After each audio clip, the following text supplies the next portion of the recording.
मैं CS पटेल बृहन मुंबई महानगर पालिका शिक्षण विभाग वर्चुअल क्लास में आप सबका हार्दिक स्वागत करता हूं।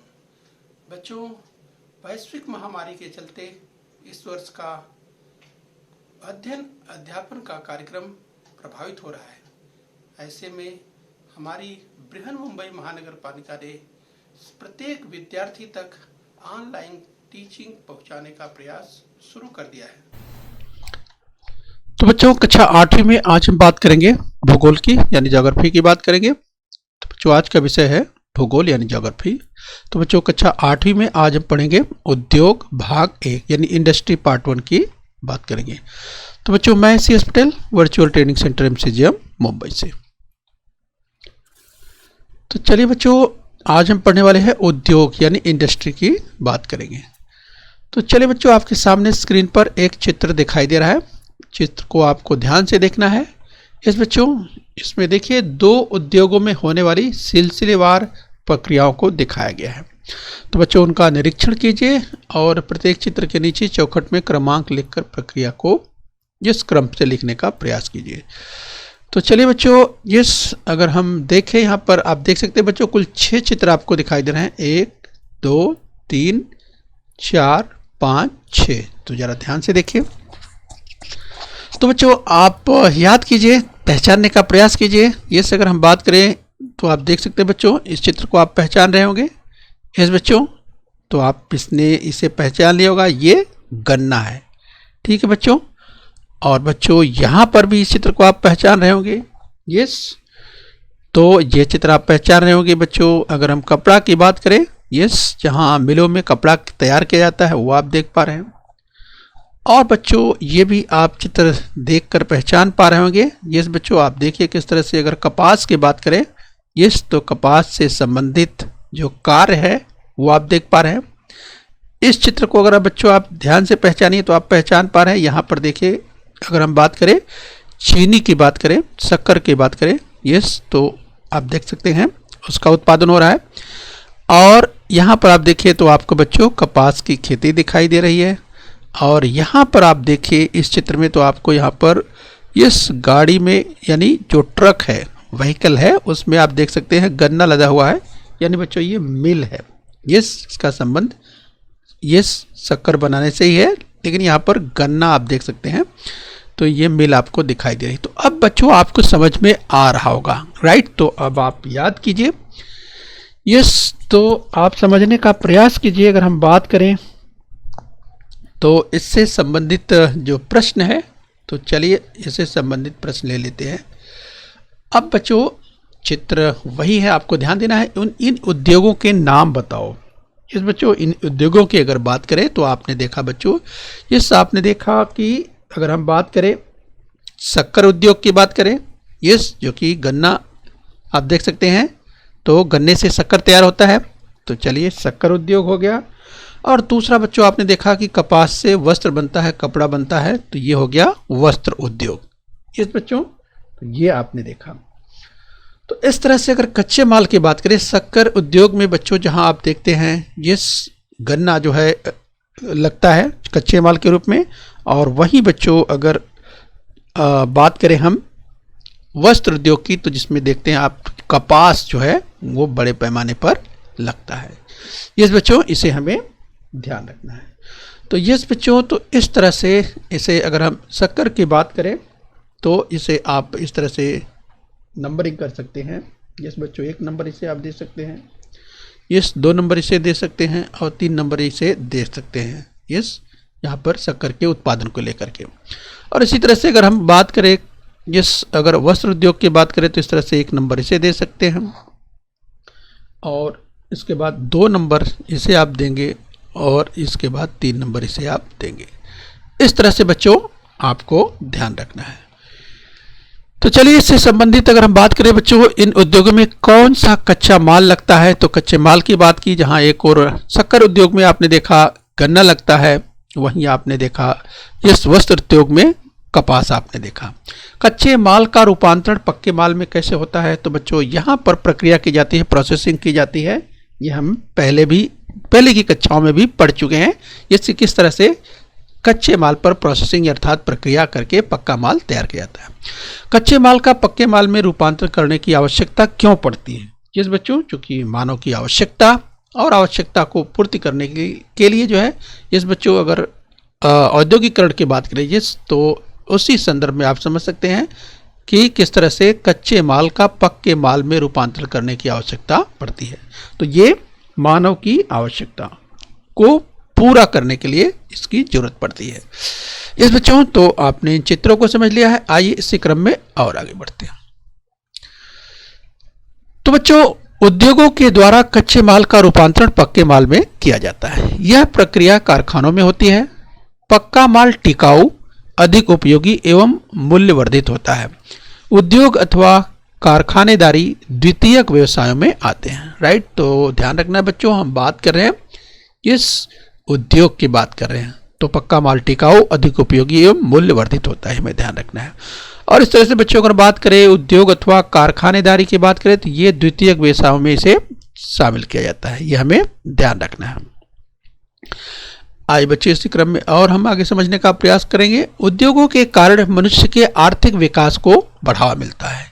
इस बच्चों, देश के आर्थिक विकास में सहायता मिलती है। और इकोनॉमिक ग्रोथ की बात करें, इस तो उद्योगों के द्वारा किस तरह से आर्थिक विकास होता है, ये हमें ध्यान रखना है।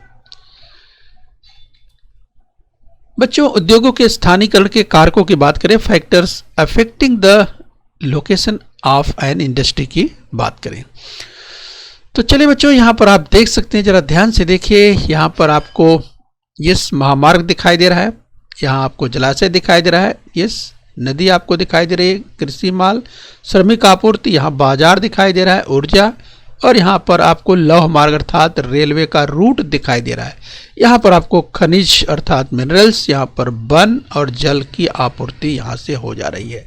राइट, तो बच्चों ध्यान रखना है, उद्योगों के स्थानीयकरण की जब बात करते हैं, जहाँ पर उद्योग लगाया जाने वाला होता है बच्चों, उसके लिए ये जो फैक्टर्स है, जो कारण है, जो कारक हैं, जो फैक्टर्स हैं, वे कारकों की, उन कारकों की हम बात कर रहे हैं। यानी कोई भी उद्योग स्थापित करना हो, वहां पर लगाना हो, तो बच्चों ये जो कारक है, इन कारकों को देखा जाता है। जिस बच्चों जैसे कृषि का माल, यानी जैसे कच्चा माल कहते हैं, उसकी आपूर्ति किस तरह से होने वाली है।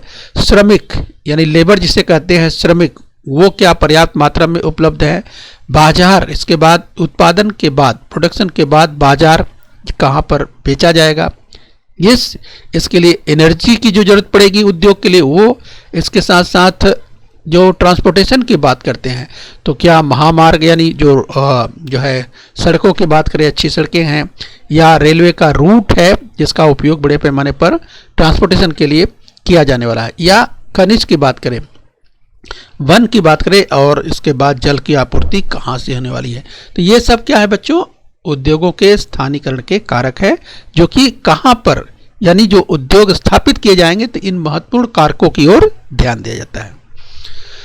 तो चलिए बच्चों, इसको आप ध्यान रखिए, क्योंकि इस पर आधारित हम आगे समझने वाले हैं। भौगोलिक स्पष्टीकरण, ज्योग्राफिकल एक्सप्लेनेशन की बात करें तो किसी प्रदेश में उद्योग का विकास अनेक कारकों पर निर्भर करता है। इस बच्चों जैसे कच्चा माल, मानव संसाधन, यस बच्चों मानव संसाधन अर्थात हम बात कर रहे हैं बच्चों मानव श्रम की बात कर रहे हैं। जल की आपूर्ति, परिवहन की सुविधा तथा पूंजी जो कैपिटल की बात करते हैं, बाजार इत्यादि बिंदुओं पर ध्यान दिया जाता है। तो उपरोक्त घटकों का वितरण असमान होने से औद्योगिक विकास भी समान मात्रा में नहीं होता है। तो किसी क्षेत्र विशेष में अगर यस बच्चों ये कारक जो उद्योगों के स्थापित करने के लिए जरूरी है, अगर इनमें कमी होती है तो यस बच्चों औद्योगिक विकास भी फिर समान मात्रा में नहीं हो पाता। तो चलिए ये हमें ध्यान रखना है। आज बच्चों इसी क्रम में और आगे बढ़ेंगे। तो बच्चों हम जब उद्योगों के स्थानीयकरण की बात करते हैं तो एक उदाहरण द्वारा आप समझ सकते हैं। जैसे लौह इस्पात औद्योगिकरण की अगर हम बात करें, लौह इस्पात उद्योग का स्थानीयकरण, जिस बच्चों आयरन एंड स्टील इंडस्ट्री की बात करें, उसकी स्थापना अगर करना है राइट, तो किस तरह से स्थापना की जाती है उसका एक उदाहरण यहाँ पर दिया हुआ है। राइट, तो जरा ध्यान से देखिए, जो चित्र दिया हुआ है यहाँ पर आपको दिखाई देगा, ये लौह खनिज, ये लौह खनिज यहाँ पर उपलब्ध है। ये अगर मैग्नीज की बात करें तो मैग्नीज भी यहाँ पर उपलब्ध है। चूनखड़ी जिसे सैंडस्टोन कहते हैं ये भी उपलब्ध है यहाँ पे। कोलसा अर्थात कोयला यहाँ पर आप देख सकते हैं, झरिया कोयला उपलब्ध है।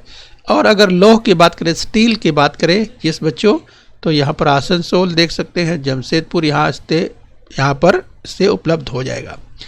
और इसके साथ साथ यहाँ पर नदी आप देख सकते हैं, सुवर्ण रेखा नदी आपको दिखाई दे रही है, राइट। और जमशेदपुर यहाँ पर आपको दिखाई दे रहा है बच्चों, जो कि आप समझ सकते हैं। इसके अलावा कोलकाता जो बंदरगाह है ये उसके लिए रास्ता यहाँ पर दिया हुआ है। इसके अलावा यहाँ पर आप समझ सकते हैं। तो इस तरह से ये अगर रेलवे की बात करें तो रेलवे भी उपलब्ध है और मार्ग मानी महामार्ग भी उपलब्ध है। तो इस तरीके से बच्चों यहाँ पर अगर जमशेदपुर में आप देखेंगे तो लौह इस्पात उद्योग के लिए जो आवश्यक दशाएं हैं, आवश्यक कारक है, यहाँ पर उपलब्ध दिखाई दे रहा है। इस बच्चों इसीलिए अगर लौह यानी आयरन एंड स्टील इंडस्ट्री की बात करें तो यहाँ पर स्थापित किया गया है, राइट। तो बच्चों ये आपको ध्यान देना है। इस पर आधारित एक प्रश्न पूछा जा सकता है। जैसे बच्चों अगर प्रश्न पूछा जाए कि जमशेदपुर में कौन सा उद्योग है, तो बच्चों वो देख सकते हैं यस कि जमशेदपुर में कौन सा उद्योग है, तो आप समझ करके बता सकते हैं कि जमशेदपुर में लौह इस्पात उद्योग। यस बच्चों, कौन सा उद्योग? लौह इस्पात उद्योग। यस, इसी आधार पर और भी प्रश्न किए जा सकते हैं, जैसे इस उद्योग के लिए कौन कौन से कच्चे माल की आवश्यकता होती है, जिसकी चर्चा अभी हमने की बच्चों। यस, चाहे लौह खनिज की बात की, मैग्नीज की बात की, चूने पत्थर की बात की, कोयले की बात की। यस, तो ये तमाम चीज़ें जो कि इसके साथ स्टील की बात, लौह की बात की, तो ये चीज़ें यहाँ पर उपलब्ध हो पाती हैं, जिसकी चर्चा अभी हमने की है। इस प्रश्न लिया जा सकता है कि कच्चा माल कहाँ कहाँ से उपलब्ध होता है, तो इस चीज़ की हमने चर्चा की। जैसे यहाँ पर झरिया देखिए दिया हुआ, जहाँ झरिया से कोयला प्राप्त होता है, यहाँ चिन्ह के द्वारा आप समझ सकते हैं। आसनसोल से आप देख सकते हैं लौह प्राप्त होता है, इसकी चर्चा अभी हमने की। तो इस तरह से बच्चों प्रश्नों के उत्तर, इस पर आधारित प्रश्नों के उत्तर आप आसानी से दे सकते हैं। यस बच्चों, तो अगर क्या आपके जिले में इस्पात उद्योग स्थापित करना लाभदायक होगा, तो बच्चों आप सोचिए जहाँ पे आप रहते हैं, क्या आप जहाँ पे रहते हैं उस जिले में इस्पात उद्योग स्थापित करना लाभकारी होगा? तो आप सोचिए कि क्या ये अगर आपको आपके ज़िले में लौह इस्पात उद्योग स्थापित करना है तो उसके लिए जो फैक्टर्स हैं, जो कारक हैं, तो क्या ये सब उपलब्ध हैं? अब आप सोचिए, अगर ये सब उपलब्ध हैं तो ही आप लौह इस्पात उद्योग स्थापित करने के बारे में सोच सकते हैं, राइट। तो ये हमें ध्यान रखना है। यस, तो अगर इन सब चीज़ों, ये जो फैक्टर है, ये जो घटक है, ये जो कारक है उपलब्ध होंगे तो लौह इस्पात उद्योग स्थापित किया जा सकता है, अन्यथा नहीं। तो इस तरह से प्रश्नों का उत्तर दिया जा सकता है। आइए बच्चों इसी क्रम में और आगे बढ़ेंगे। यस बच्चों, उद्योग धंधों का स्थान निश्चित करने को ही हम स्थानिकीकरण कहते हैं। कच्चे माल की उपलब्धता, श्रमिकों की आपूर्ति, बाजार, पूंजी, ऊर्जा संसाधन के अलावा यातायात, संचार माध्यम, यातायात देखते हैं, संचार माध्यम देखते हैं, सरकारी नीति आदि घटकों का उद्योग धंधों के स्थानीयकीकरण उस पर प्रभाव पड़ता है। कहीं भी अगर उद्योग स्थापित करना है तो इन महत्वपूर्ण जो घटक हैं उनके बारे में विचार किया जाता है, देखा जाता है प्रमुखता से। यह हमें ध्यान रखना है। लौह इस्पात उद्योगों के लिए बच्चों लौह, कोयला, चूने का पत्थर, मैग्नीज की आवश्यकता होती है। ये जिसकी चर्चा अभी हमने की, तो आप समझ सकते हैं। अगर लौह की बात करें तो आप लौह देख सकते हैं, कोयले की बात करें, चूने के पत्थर की बात करें, मैग्नीज की बात करें, तो लौह इस्पात उद्योग के लिए आयरन एंड स्टील इंडस्ट्री लगाने के लिए इनकी आवश्यकता पड़ती है। तो चलिए ये आपने समझ लिया। और बच्चों ये चूंकि खनिज भारी होते हैं, अतः यातायात बहुत खर्चीला होता है। ये जिस ट्रांसपोर्टेशन की बात, परिवहन की बात कर रहे थे, अतः ये उद्योग कोयला अथवा लौह उत्पादक क्षेत्रों में ही स्थापित किए जाते हैं। तो किसकी बात कर रहे हैं बच्चों? लौह इस्पात उद्योग की हम बात कर रहे हैं। ये चूंकि खनिज भारी होता है और इस चूंकि यातायात बहुत खर्चीला होता है, अतः उद्योग कोयला अथवा लौह उत्पादक क्षेत्रों में ही बच्चों आयरन एंड स्टील जो इंडस्ट्री की हम बात करें उसकी स्थापना की जाती है। तो चलिए स्क्रीन पर आप देख सकते हैं, उससे संबंधित चित्र भी आपको दिखाया जा रहा है। आइए बच्चों इसी क्रम में और आगे बढ़ लेते हैं। बच्चों छोटा नागपुर के पठारी प्रदेशों में लौह खनिज तथा कोयला विपुल मात्रा में पाया जाता है। तो आप देख सकते हैं बच्चों छोटा नागपुर का ये प्लेटो आपको दिखाई दे रहा है। यहाँ पर बड़ी मात्रा में ये लौह खनिज तथा कोयला बड़ी मात्रा में पाया जाता है, इसलिए वहाँ लौह इस्पात निर्मित उद्योग का विकास हुआ है। ये हमें ध्यान रखना है। ये बच्चों छोटा नागपुर पठार ये आपको ध्यान रखना है। वस्त्र उद्योग की बात करें बच्चों, इस कॉटन इंडस्ट्री की बात करें तो इस उद्योग पर कच्चे माल की उपलब्धता और अनुकूल जलवायु जैसे प्रमुख घटकों का प्रभाव पड़ता है। ये बच्चों अगर हम बात करें इस कॉटन इंडस्ट्री की बात करें बच्चों, कपास नाशवान वस्तु नहीं है। बिनौले निकाले जाने के बाद कपास हल्की हो जाती है, ये हमें ध्यान रखना है। और बच्चों यही कारण है कि अगर हम जब इसीलिए इन उद्योगों का विकास प्रारंभ में मुंबई जैसे नम जलवायु प्रदेश में हुआ। यस बच्चों अगर हम बात करते हैं टेक्सटाइल इंडस्ट्री की बात करते हैं, इस बच्चों अगर वस्त्र उद्योग की बात करते हैं तो ये इसका विकास मुंबई जैसे इसके लिए नम जलवायु की जरूरत पड़ती है। चूँकि बच्चों जो धागे हैं नम जलवायु में इस काफ़ी अच्छे ठीक ठाक चलते हैं, अन्यथा अगर जलवायु बहुत गर्म है तो समस्या उत्पन्न हो जाती है, धागे बहुत टूटते हैं, इस तरह की समस्याएं पैदा होती हैं। यस बच्चों अगर हम बात करें हल्की होने के कारण कपास को दूर तक ढोया जा सकता है। यस बच्चों टेक्सटाइल इंडस्ट्री की हम बात करें, परिणाम क्या होता है कि इस उद्योग को यानी यह उद्योग कच्चे माल के क्षेत्र से दूर वाले क्षेत्रों में शुरू किया जा सकता है। यानी बच्चों कपास जहां पर पैदा होती है ये जरूरी नहीं है कि वहीं पर टेक्सटाइल इंडस्ट्री अर्थात वस्त्र उद्योग लगाया जाए। चूंकि ये हल्का होता है इसलिए इसका ट्रांसपोर्ट यानी परिवहन करके दूर ले जाया जा सकता है, जहां पर वस्त्र उद्योग के लिए और अनुकूल दशाएं उपलब्ध हैं। राइट, इसीलिए इस उद्योग को कच्चे माल के क्षेत्र से दूर वाले क्षेत्रों में शुरू किया जाता है, यह हमें ध्यान रखना है।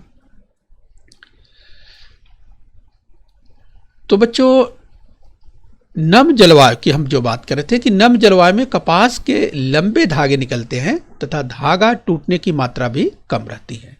तो यहाँ भी समझ सकते हैं बच्चों जब हम टेक्सटाइल इंडस्ट्री की बात करते हैं वस्त्र उद्योग की बात करते हैं तो जलवायु का कितना असर है आप समझ सकते हैं कि नम जलवायु में कपास के लंबे धागे निकलते हैं तथा धागे टूटने की मात्रा कम रहती है। तो चलिए बच्चों जो हम आयरन स्टील इंडस्ट्री की बात कर रहे थे, लौह इस्पात उद्योग, और अभी आपने देखा ये हमने बात की वस्त्र उद्योग की बात की यानी टेक्सटाइल इंडस्ट्री की बात कर रहे थे। तो चलिए बच्चों इस क्रम में और आगे बढ़ेंगे। हम स्वरूप और प्रकृति के अनुसार उद्योगों का जो वर्गीकरण है क्लासिफिकेशन है वो देखने वाले हैं। तो उद्योगों के प्रकार की बात करें तो बच्चों उद्योग आप देख सकते हैं, उद्योग का पहला प्रकार अगर हम देखें तो लघु उद्योग, जिसमें मिट्टी के बर्तन बनाना, बेकरी इत्यादि शामिल है। मध्यम उद्योग की बात करें बच्चों जिसमें फल प्रक्रिया उद्योग, गुड़ का कारखाना इत्यादि ये शामिल है मध्यम उद्योग। और बच्चों तीसरा जो प्रकार है भारी उद्योग जिसे हैवी इंडस्ट्री कहते हैं या बड़े उद्योग कहते हैं, तो जिसमें सीमेंट का कारखाना, चीनी का कारखाना, लौह इस्पात का कारखाना, ये बच्चों या वस्त्र उद्योग की बात करें, टेक्सटाइल की बात करें तो ये सब भारी उद्योग में यानी बड़े कारखाने में आता है। तो लघु उद्योग में बच्चों मिट्टी के बर्तन बनाना, बेकरी इत्यादि का कार्य स्मॉल स्केल इंडस्ट्री से कहते हैं। और बच्चों अगर मीडियम स्केल की बात करें, मध्यम उद्योग की बात करें जिसमें फल प्रक्रिया उद्योग और गुड़ कारखाना इत्यादि आते हैं। और भारी उद्योग में आपने देखा सीमेंट, चीनी, लौह इस्पात, वस्त्र उद्योग ये सब आते हैं। आइए बच्चे इसी क्रम में और आगे बढ़ेंगे। तो जरा आप ध्यान से समझने का प्रयास कीजिए, चित्र देखिए जरा, आपको नीचे एक चित्र दिखाई देगा तो जरा ध्यान से देखिए। नीचे के दिए गए चित्रों से उद्योगों को पहचानना है और बताना है कि इन उद्योगों के लिए इनको अनुकूल स्थान कौन से हैं। तो चलिए आपके सामने 3 चित्र दिखाई दे रहे हैं। तो बच्चों जरा चित्र को आप ध्यान से देखिए, इस तो आप समझ पाएंगे। यस बच्चों यहाँ पर आप देखें तो साइंस एंड टेक्नोलॉजी यस लिखा हुआ है, तब बच्चों आप समझ सकते हैं कि यहाँ पर बात हो रही है माहिती तंत्रज्ञान की बात कर रही है, यानी इंफॉर्मेशन टेक्नोलॉजी की बात की जा रही है, माहिती तंत्रज्ञान की बात हो रही है। यहाँ पर आप देख सकते हैं बच्चों, इस चित्र को देखिए। तो इस चित्र को आप देख करके समझ सकते हैं कि ये दुग्ध व दुग्धजन्य उत्पाद यहाँ पर तैयार किए जा रहे हैं। और तीसरा जो चित्र, ये चित्र अगर आप देख पा रहे हैं, ये देखिए आप, तो ये मत्स्य उद्योग आप देख पा रहे हैं। यस, तो इसे आप इस रूप में समझ सकते हैं। तो इस तरह से बच्चों, यस, अगर हम बात करें तो इन चित्रों के संदर्भ में आप समझ सकते हैं कि यस, कि यहाँ पर जो चित्र आपको दिखाई दे रहे हैं, तो आपको तीनों ही चित्र उद्योग से संबंधित जरूर है, परंतु उनका कार्य एवं स्वरूप अलग अलग आपको दिखाई। इन उद्योगों का कच्चा माल, मानव संसाधन, पूंजी इत्यादि जगह की इसकी आवश्यकता पड़ती है। यस, तो किसी उद्योग का पक्का माल अन्य उद्योग के लिए कच्चा माल हो सकता है। जैसे बच्चों, चीनी उद्योग से तैयार शक्कर मीठे पदार्थ के रूप में, बिस्किट, मुरब्बा एवं जेली बनाने के लिए कच्चे माल के रूप में उपयोग किया जाता है। वैसे ही बच्चों, जैसे अगर लौह इस्पात उद्योग के द्वारा तैयार की जाने वाली लोहे की सलाखें एवं चादरों की बात करें, या अभियांत्रिकी या लोहे का फर्नीचर इत्यादि उद्योगों में कच्चे माल के रूप में इसका उपयोग किया जाता है। तो ये हमें ध्यान रखना है। तो चलिए बच्चों, ध्यान से देखिए, यहां पर 3 चित्र आपको दिखाई देंगे। जरा ध्यान से देखिए, चित्र अ, चित्र आ और चित्र ई। तो बच्चों, चित्र को आप ध्यान से देखिए और समझने का प्रयास कीजिए कि चित्र अ में आपको दिखाया गया, इसमें क्या कार्य किया जा रहा है। तो बच्चों, आप देख सकते हैं, आसानी से पहचान सकते हैं यस कि चित्र अ में जो है क्या किया जा रहा है। तो चित्र अ में देखिए बच्चों, पापड़ का कार्य, पापड़ बनाने का कार्य किया जा रहा है। यस बच्चों, आप समझ सकते हैं इस तरह से, ये आप देख सकते हैं बच्चों, पापड़ बनाने का कार्य किया जा रहा है। तो इसे आप समझ सकते हैं कि ये किस तरह से, जिस बच्चों अगर हम बात करें तो ये बिल्कुल छोटे पैमाने पर लघु उद्योग के रूप में इसे आप देख सकते हैं। इसके आगे अगर ध्यान से देखिए, चित्र आ की बात करें तो चित्र आ में आपको क्या दिखाई दे रहा है। तो यहाँ भी आप देख सकते हैं बच्चों, चित्र आ में आपको दिखाई दे रहा है इस लकड़ी का कार्य किया जा रहा है। तो ये आप देख सकते हैं। तो जहाँ पर चित्र, दूसरा जो चित्र आपको दिखाई दे रहा है बच्चों, इसमें आप मध्यम की अगर हम बात करें, यह चित्र आपको दिखाई दे रहा है, इसमें मध्यम उद्योग, जो कि लकड़ी, आप देखिए इस जो फर्नीचर कह सकते हैं, लकड़ी का व्यवसाय या लकड़ी का जो कार्य यहाँ पर किया जा रहा है, इसकी जो आप देख सकते हैं। तो इस तरह से ये मध्यम उद्योग में से शामिल किया जाता है। और तीसरा जो चित्र आपको बच्चों दिखाई दे रहा है, ये जो चित्र ई है, इसमें दिखाए गए चित्र को जरा देखिए, ये अलग कैसे है। तो बच्चों आप देख सकते हैं, चूंकि आपको यहाँ पर दिखाई दे रहा है कि ये यहाँ पर आपको दिखाई दे रहा है कि यहाँ पर एक बड़ी कंपनी दिखाई दे रही है। और बच्चों, बड़ी कंपनी का मतलब ये हैवी स्केल पर, बड़े पैमाने पर, अर्थात ये बच्चों बड़े उद्योग या भारी उद्योग में से शामिल किया जाता है। ये ध्यान दीजिए। तो इस तरह से बच्चों आपको ध्यान रखना है। तो चलिए, इस तरह अगर आपके आसपास और भी बच्चों और भी उद्योग आप देखते हैं, तो आप ऐसे उद्योगों का नाम बताने का प्रयास कीजिए और नाम इकट्ठा करिए और उसे सोचिए कि वो किस श्रेणी में आएगा उद्योग की, उसे आप वर्गीकरण करने का प्रयास कीजिए। ओके बच्चों, तो ये हमें ध्यान रखना है। तो चलिए बच्चों, आज हम अब अभ्यास कर लेते हैं। बच्चों, पार्ट 1 में आज हमने जिस यानी उद्योग यानी इंडस्ट्री की हम बात कर रहे थे, तो बच्चों इसमें हमने ये सीखा, तो बच्चों इसमें हमने देखा कि किस तरह से उद्योगों के स्थानीयकरण के कारकों के बारे में विस्तार से हमने सीखा कि किस तरह से उद्योग किस तरह से स्थापित किए जाते हैं, कौन कौन से महत्वपूर्ण कारक हैं उद्योगों के संदर्भ में हमने चर्चा की। हमने बच्चों जमशेदपुर के संदर्भ में यानी लौह इस्पात उद्योग के स्थानीयकरण के संदर्भ में हमने विस्तार से देखा, तथा उद्योगों के प्रकार के संदर्भ में हमने विस्तार से पार्ट 1 में देख लिया है। इस बच्चों पार्ट 2 में हम आएंगे, दूसरे पार्ट में तो हम कृषि पर आधारित उद्योग की बात करेंगे और औद्योगिक विकास की बात करेंगे, तथा MIDC महाराष्ट्र राज्य औद्योगिक विकास निगम की बात करेंगे, तथा उद्योगों का सामाजिक दायित्व पार्ट 2 में हम देखने वाले हैं। तो इस तरह से बच्चों हम दूसरे पार्ट में अर्थात भाग 2 में विस्तार से देखने वाले हैं। चलिए यहाँ पर हम थोड़ा अभ्यास कर लेते हैं। तो पहला कथन ध्यान से स्क्रीन पर आप देखिए, उद्योगों के द्वारा कच्चे माल का रूपांतरण पक्के माल में किया जाता है। तो क्या यह कथन सत्य है? याद कीजिए बच्चों, तो आपको याद आ रहा होगा इस बच्चों, तो अपना उत्तर टैली कीजिए। ये कथन बिल्कुल सत्य है। आइए अगला कथन लेते हैं, ध्यान से देखिए कथन। और उद्योगों के कारण मनुष्य के आर्थिक विकास को बढ़ावा मिलता है। तो क्या ये कथन सत्य है? तो बच्चों मुझे लगता है कि आपको याद आ गया होगा। यस, तो चलिए अपना उत्तर टैली कीजिए। यस, ये भी कथन बिल्कुल सत्य है। चलिए बच्चों, इसी क्रम में हम और आगे बढ़ लेंगे। ध्यान से देखिए एक कथन और। तो चलिए बच्चों, लौह इस्पात उद्योग यानी लौह इस्पात की अगर बात करें तो लौह इस्पात उद्योग लघु उद्योग की श्रेणी में आता है।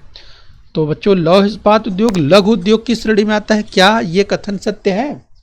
याद कीजिए बच्चों, इसकी चर्चा हमने की थी विस्तार से कि लौह इस्पात उद्योग लघु उद्योग की श्रेणी में आता है, ऐसा कथन में कहा जा रहा है। तो क्या ये कथन सत्य है? तो बच्चों याद कीजिए, लौह इस्पात यानी आयरन एंड स्टील इंडस्ट्री की बात हो रही है। तो क्या ये लघु उद्योग का मतलब बच्चों आपको याद आ रहा होगा, ये स्मॉल स्केल इंडस्ट्री की बात हो रही है। तो क्या लौह इस्पात उद्योग यह लघु उद्योग की श्रेणी में आता है? तो तमाम बच्चों ने इसका उत्तर समझ लिया होगा, राइट। तो चलिए अपना उत्तर चेक कीजिए। तो ये बच्चों कथन असत्य है। तो ऊपर क्या लिया है? अगर कथन असत्य है, यस बच्चों, अगर कथन असत्य है तो उसे सत्य करके लिखना है। यानी बच्चों ये कथन असत्य है तो इसे सत्य करके लिखना है। तो सत्य करके किस तरह से लिखेंगे? तो चलिए बच्चों, सत्य करके इस तरह से लिखेंगे कि लौह इस्पात उद्योग भारी या अर्थात बड़े उद्योग की श्रेणी में आता है। इस बच्चों, तो लौह इस्पात उद्योग भारी यानी हैवी की हम बात करें यानी लार्ज स्केल की बात करें तो इस तरह से लौह इस्पात उद्योग भारी या बड़े उद्योग की श्रेणी में आता है। यस बच्चों, तो ये हमें ध्यान रखना है। तो चलिए, तमाम बच्चों ने इस पाठ के पार्ट 1 को समझ लिया है। और बच्चों, बृहन मुंबई महानगर पालिका के इस चैनल को सब्सक्राइब करिए। बच्चों, अपने स्वास्थ्य का ध्यान रखिए और खूब मेहनत से पढ़ते रहिए। ओके बच्चों। बच्चों, बृहन मुंबई महानगर पालिका के इस चैनल को सब्सक्राइब कर लीजिए और बेल आइकन प्रेस कर लीजिए। तो बच्चों, हम उम्मीद करते हैं यहाँ तक आपने समझ लिया है। आगे फिर मिलेंगे। आज के लिए इतना ही। Thank you very much.